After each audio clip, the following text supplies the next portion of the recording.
awe for the brilliance that she once thought was God, but she will now realize is herself creating the experience. So I would encourage you, now that she's stepping into this gift. We apologize when we first come in, it's a little tricky to focus on you, so we'll work on doing that next time. No, it's okay. It's we're okay. traveling very fast, and sometimes it's just part of her learning process. Yeah. It just takes. I'm getting used to it. Okay. Don't think that we're not here with you and wanting to communicate. No, this is what you do when you come in. You look around for a minute and then we talk. So. Okay. We just wanted you to know, because they've told us that it is impolite to not look at someone when you speak to them. Yeah. We don't have these Beliefs. Well, Tradition. because our bodies are not.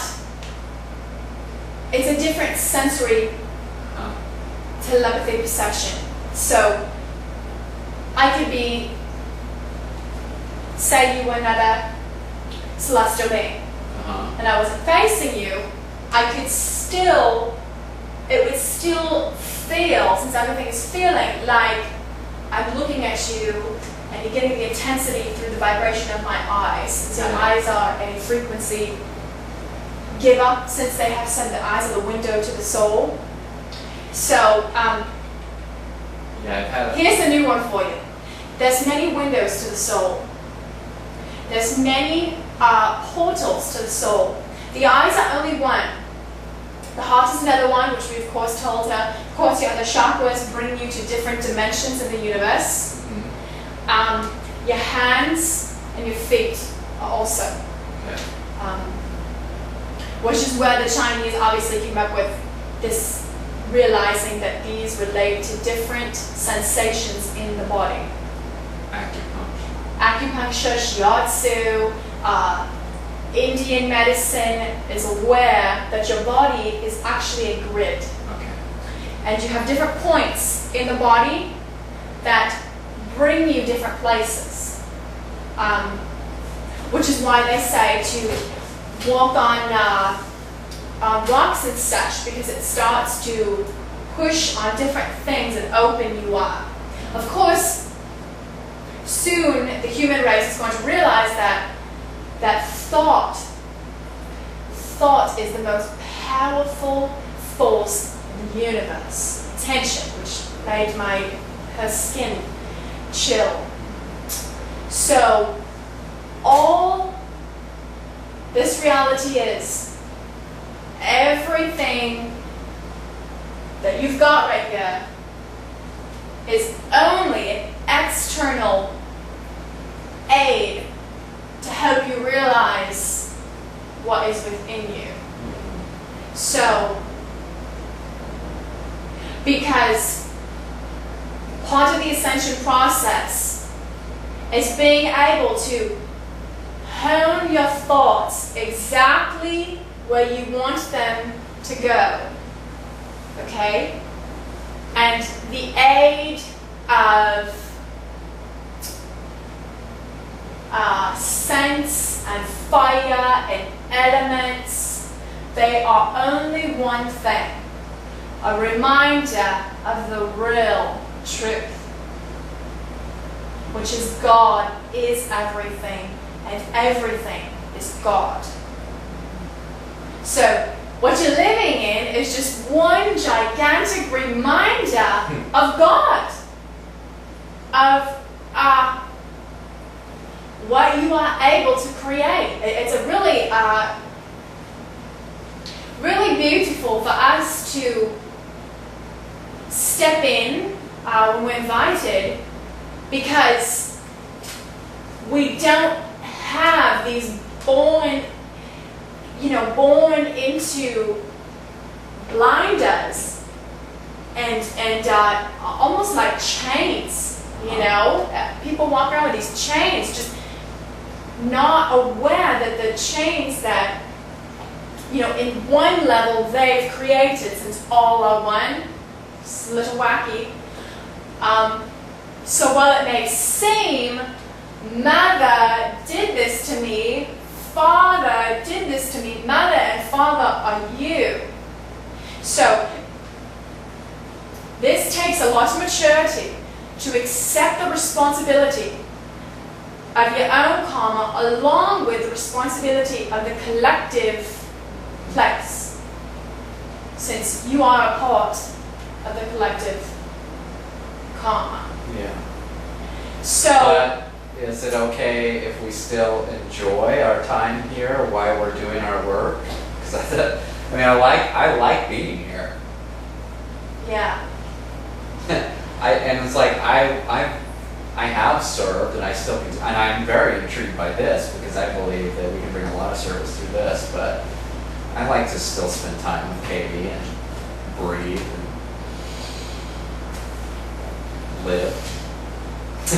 Do you remember when you were younger, a couple of years ago, and you had this great like for ice cream? When I was younger. And you would eat ice cream, and you just thought, how could I ever not want to eat ice cream? It's just so delicious. Okay, and you got to a point where the awareness came, where you realized, because you hadn't even thought of it, I love this ice cream, it's so delicious. And about 30 minutes later, boy, my stomach, it hurts. Okay. This reality is a training ground to move you to the place where,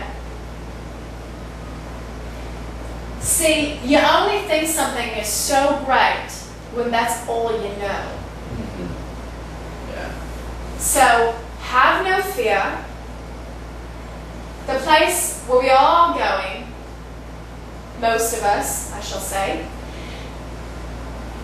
is one of those things where you don't know how good it is because you haven't had what Esther says, contrast and choice. You think this is so great, this is all you know. Little do you know what's on the other side, of course.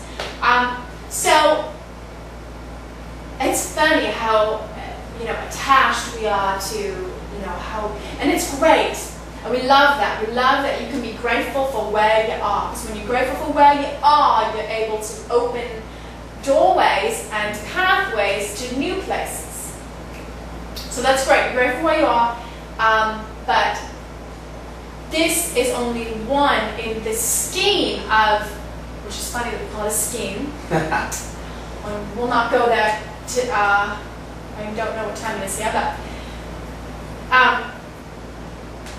this reality right here, while it can seem so big and so gigantic, is actually, I can't even tell you how small. Like a tiny little, what do you call it?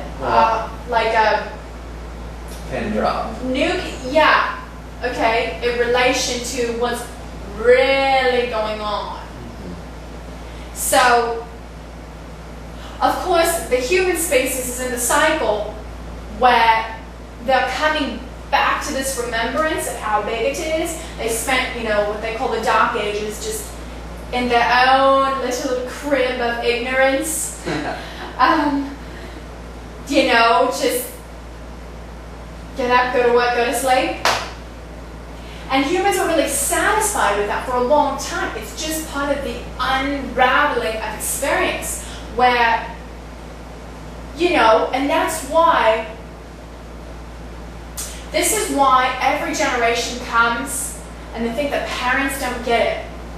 Because what they don't get though is Grandpa really, he was very fulfilled by getting up and going to work. Yeah.